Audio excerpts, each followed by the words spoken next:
Yeah, hi there. This is tuxaucher.com again. Welcome on my video channel. Today I want to report on for me at least, the most important equipment for both the MacBook Air and the iPad Air 2020 with the USB-C connector, and that's USB-C Hub.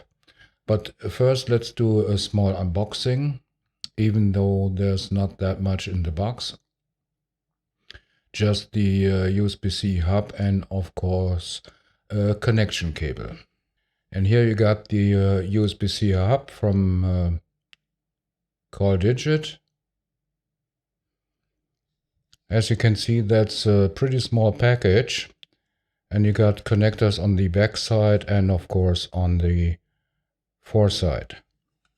Okay, in the package there is a connection cable for connecting with your computer, and it has 3 ports on the back side. That is an HDMI port and a display port for connecting monitors and so on, and a USB-C port which also functions as a power delivery port. In my case, the display port for connecting a monitor was pretty important, because as you can see here in the background, I still have a older Dell U2711, which over HDMI only supports 1920 by 1080 pixels resolution, even though both a MacBook Air and an iPad Air can handle a display with a higher resolution. So I can connect those devices via DisplayPort cable, and that works pretty well.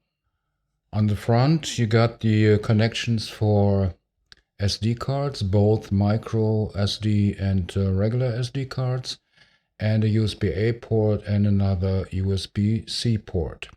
So even though on the iPad Air or of course on the MacBook, you can connect an external SSD drive and copy your video clips or images right away from the SD card right away to the SSD drive to back up them before you work with those files. Okay, since I tried on my way to search for the right USB-C hub, I tried a couple of devices. There was a green USB-C hub which had problem with the power delivery, and another one from Anker did a little bit wondering me, because that has had problem with the speed of one USB-A port, and so I finally got to the CallDigit USB-C hub. What is missing here, what most of the other USB-C hubs have built in, is a RJ45, a LAN port, but except for the MacBook Air, I don't need a LAN port. The only thing when I use the LAN port, and therefore I have a separate adapter here from USB-C to LAN, is connecting my MacBook Air to do a time machine backup on my server, and therefore it's a little bit quicker when it's done over the LAN port instead of using wireless LAN. And of course I don't have headphone jack here, but therefore if I have to do that on my iPad Air or the MacBook, I use my Bluetooth headphones here from Sony, so I have no problem connecting those to the devices. And one thing is a little bit funny. When you connect, I got an NVMe SSD in a external exclosure, so I can use this as an external SSD drive, and connecting this right away to the MacBook Air without the USB-C hub, I get speeds of around 750 megabytes per second.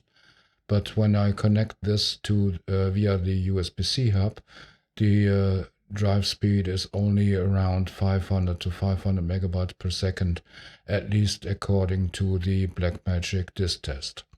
That's a little bit funny, but that is still enough, more than enough, to right away edit even 4K clips in DaVinci Resolve or in LumaFusion right away from those devices. And of course, on the iPad Air, that's pretty convenient that you don't have to copy the video clips first to locally to the iPad, and then you are able to process them. You just right away process them on the external drives. But talking about 4K clips and video editing via DaVinci or LumaFusion on both devices, if you use the AC adapter that come with the devices, like that one with the iPad Air, that is, I think, a 20 watts AC adapter, and the original AC adapter to the MacBook Air is only 30 watts or 35 watts. You might run into problems because if you connected one or two external drives with the USB-C hub and connect the other USB-C port, which also functions as a power delivery with the regular AC adapter originally from the device, you might run into problems because the device is not charged. Then you see a little notice on the screen that the battery is not charged, but most of the time it's good enough for working with the device. So for that one, I got from Anker another AC adapter with 65 watt, and this ensures that even the MacBook Air or of course the iPad Air are charged even if those devices are heavily used with via video editing in 4K. Okay, that was my little review on the CallDigit USB-C Hub. And if you have any questions to this, you might as well place them in the comments to this video or in the comments of the corresponding blog post. And if this video was helpful to you, you might consider placing a like on the video. And I surely would appreciate it if you subscribe my channel, but then don't forget to hit the bell so you get a notification every time I upload a new video. Okay, that was my little review on the CallDigit USB-C Hub, and all I have to say till the next time, ciao, tux oche.